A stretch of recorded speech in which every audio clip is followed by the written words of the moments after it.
2019 жаңы жылында құтты болсын.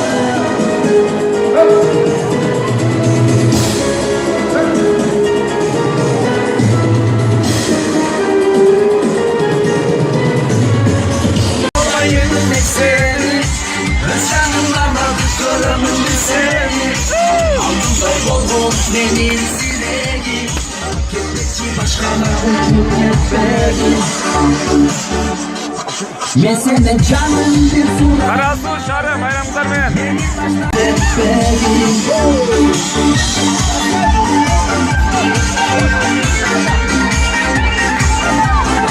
Sancar Koçbayış.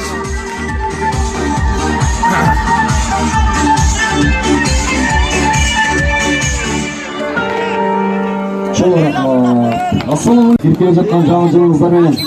Жаңы жыл жақсылықтан жыл болсын. Кыргызстаныбызга умат болсун, элибизде тынччылык болсун. Барыңыздар майрамыңыздар менен куттуктайм. Колуңуздар бош болсо бийге чакырам келиңиздер. Оштук узатып чыгарман.